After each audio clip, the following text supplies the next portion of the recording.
ছবি দেখতেই পারি না, এখন দেখতে পারবো কি পারবো না সেটাও আল্লাহ পাক জানে, নিজেও জানি না। আসছি তো অনেক কষ্ট করে দেখার জন্য, তাও আল্লাহর উপরে ছেড়ে দিলাম। যদি দেখতে পারি তাহলে ভালো, না দেখতে পারি না তা যদি দেখে বের হইতাম বা কোদিকে খুঁত আছে বা না আছে বা প্রিয়তমার হইতে বা প্রিয়তমার প্রথম দিয়ে ভালো লাগে নাই বা লাস্টে দিয়ে ওর ওই সিনটা ভালো লাগছে, তার জন্য অনেক ভালো লাগছে। কিন্তু এখন তো দেখি নাই এখনো তুফানটা, যদি দেখি তারপর সেটা বলা যাবে যে ও কিভাবে কেমন করলো বা কেমন করলো সেটা পরে বলা যাবে। যদি না দেখতে পারেন তাহলে দুঃখ থেকে যাবে কিনা? তো অবশ্যই দুঃখ তো থেকেই যাবে, যে আসছি অনেক দূরে থেকে, আমরা আসছি, আমরা জুরেন থেকে আসছি, তার জন্য তার কষ্ট থেকে যাবে না। নায়ক 10টা লাগে না, নায়ক মনের মধ্যে এক বিরে হইলেই চলে। একমাত্র পছন্দ করি সাকিব খানের ছবিটাই পছন্দ করি, যেহেতু প্রিয়তমা ছবিটা দেখছি, তো দেখার পর একটা সাকিব খানের প্রতি একটা ইমেজ আইসা পড়ছে।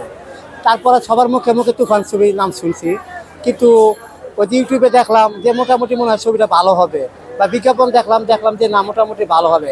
আমার আশেপাশে সবাই দেখছে, দেখার পর আমার বললো, আমার বাতি যারা দেখছে দেখার পর কোনো না যারা ছবিটা অনেক ভালো হয়েছে। যাই হোক, এই জন্য আর কি বাতি যারা নিয়ে ছবিটা দেখতে আসলাম, তুফান ছবি। আশা করি সাকিব খানের ছবি, তো আমি মনে করি যে উনি যে ধরনের ছবিগুলো করে, যদি উনি ভালো করে ছবি করে, আমি মনে করি ইন্ডিয়ার থেকেও আমাদের বাংলাদেশের ছবি জনপ্রিয়তা আরো বেশি পাবে। চঞ্চল ভাই তো ভালো অভিনয় করে, এখন এই সাকিবের সাথে এক হয়েছে আরো বেশি জোট হয়েছে না, ভালো হয়েছে, বেস্ট।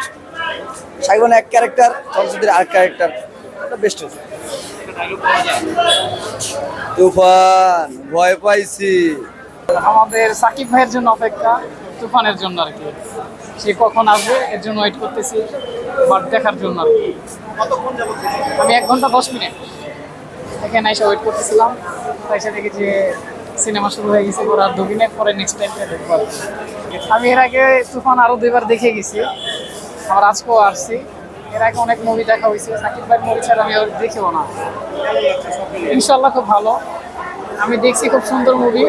বাংলাদেশে যে আপনার যতই মুভি আসতেছে, কিন্তু যত দেখতেছি ততই মানে তার প্রতি আর একটা ভালোবাসা জন্ম নিচ্ছে আর কি। কোনো হলে এভাবে সিনেমা দেখিনি, আজকে জীবনের প্রথম।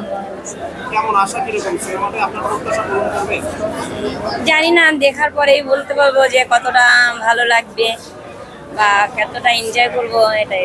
আজকে বাবার সাথে সিনেমা দেখতে এসেছি, আগেও দেখেছিলাম ছবি প্রিয়তমা দেখেছিলাম, অনেক ভালো লেগেছিল। আজকে আবার তুফান দেখতে এসেছি, অনেক হ্যাপি। সাকিব খানের বেশি অ্যাকশন সিনেমাগুলো বেশি দেখতে ভালো লাগে। তো আমাদের আরো ফ্যামিলি আছে, আম্মু, তারপরে আরো লোক আসবে আমাদের। আজকে আসার সময় কিরকম জেদ ধরেছিলেন?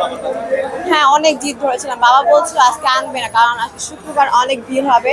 তো অনেক কান্নাকাটি করেছি, তো আজকে বাবা নিয়ে এসেছে। কেমন লাগছে? হ্যাঁ, অনেক ভালো লাগছে।